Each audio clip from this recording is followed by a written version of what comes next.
तो करीब 9 महीने और तकरीबन 266 दिन बाद भी रूस यूक्रेन के बीच युद्ध में तल्खी कम नहीं हुई है। खबर यह है कि रूस ने यूक्रेन पर अब तक का सबसे बड़ा मिसाइली हमला किया है और यूक्रेन का दावा है कि रूस ने उसके अलग अलग शहरों में 90 मिसाइल दागे हैं और इन हमलों के बाद यूक्रेन में जबरदस्त अफरा तफरी है। यूक्रेन के कई शहरों में इस वक्त ब्लैकआउट है और बड़ी तबाही की खबर है।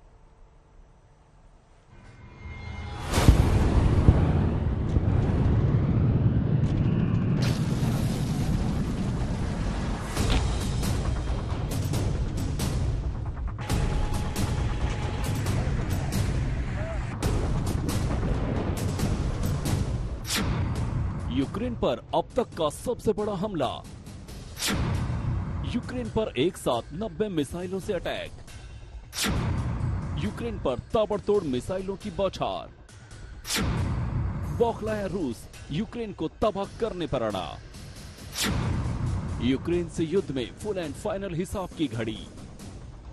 तो क्या रूस के राष्ट्रपति पुतिन का सब्र खत्म हो रहा है? क्या पुतिन यूक्रेन को मिट्टी में मिला देने को उतावले हो रहे हैं? क्या रूस जंग को जल्द खत्म करने की हड़बड़ी में है?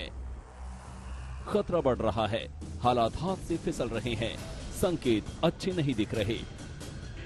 पुतिन के दिमाग में कुछ बड़ा, बहुत बड़ा चल रहा है। इसका ट्रेलर उन्होंने कल रात दिखा दिया, जब एक साथ 90 मिसाइल यूक्रेन पर झोंक दिए।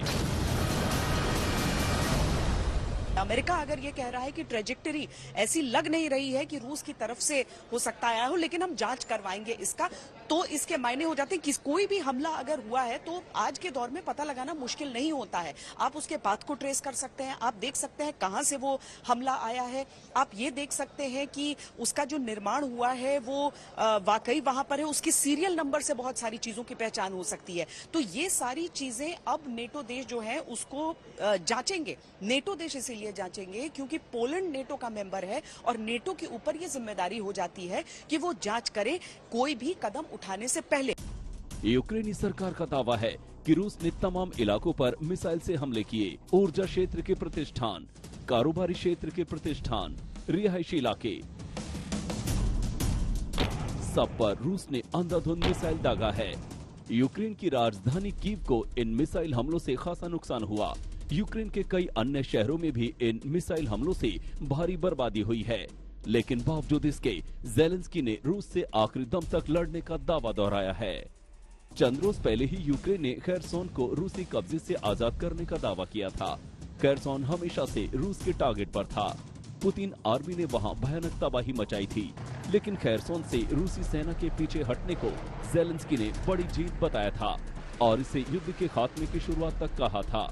हालांकि ज़ेलेंस्की लगातार कह रहे हैं कि रूसी क्रूरता में कोई कमी नहीं आई है और यूक्रेन का मुंह तोड़ जवाब देना भी जारी है।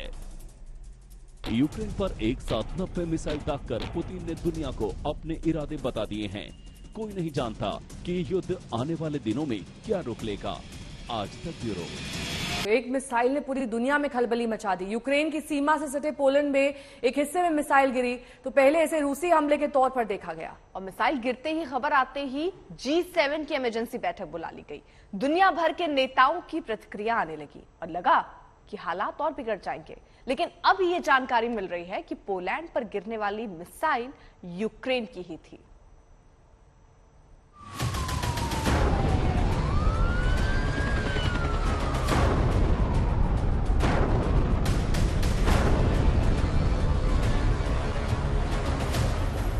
यूक्रेन को कुचल देने की बेचैनी साफ साफ दिख रही है। पुतिन ने युद्ध नीति के सारे पत्ते खोल दिए हैं। करीब 9 महीने होने को आए हैं, लेकिन यूक्रेन पर रूस के हमले की रफ्तार में कोई कमी नहीं आई है। बीती रात रूस ने एक साथ 90 मिसाइल यूक्रेन पर झोंक दिए, लेकिन दुनिया तिलमिलाई उस मिसाइल से जो पोलैंड पर गिरी। ये तस्वीर उसी मिसाइल के गिरने और शोले भड़कने के हैं जो पोलैंड के एक हिस्से पर गिरा। मिसाइल पूर्व पोलैंड के लोबेलस्की प्रांत पर गिरा, जिसमें एक मौत हुई। ये साफ हो गया कि मिसाइल मेड इन रशिया थी। पोलैंड के जिस हिस्से पर मिसाइल गिरी है वो यूक्रेन से जुड़ा हिस्सा है और इसलिए इस खबर से खलबली मच गई। ये खबर उस वक्त आई जब G20 की बैठक में दुनिया के 20 ताकतवर देश अमन चैन के रास्ते तलाशने में लगे थे।